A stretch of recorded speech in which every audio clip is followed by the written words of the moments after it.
Vorin in 2, Mauro Luciano Malo in 3, Robert Sbogar in 4, in 5 Gilberto Sottana, Paolo Fava in 6, Mattia Visentin in 7.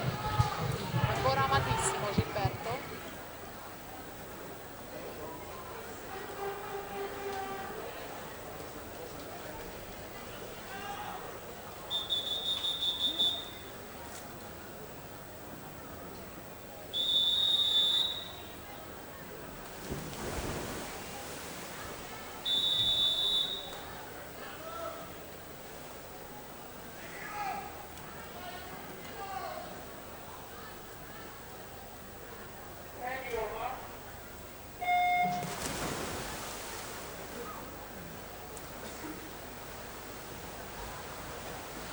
Attenzione, annuncio squalifica, l'atleta Nicolas Marcon che ha notato in corsia 5 nella prima batteria del dorso è stata squalificato per falsa partenza.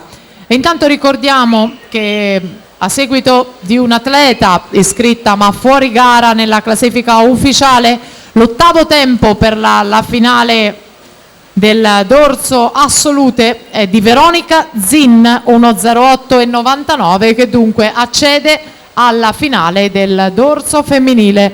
Veronica Zin.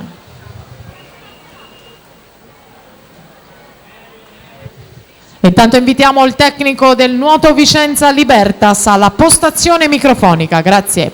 Siamo in arrivo con Robert Sbogar che va a conquistare il dorso assoluto per quanto riguarda la qualificazione, 56,21 per lui, che dunque fa registrare il miglior tempo di qualificazione, 59,01 per Gilberto Sottana. Anche qui fra poco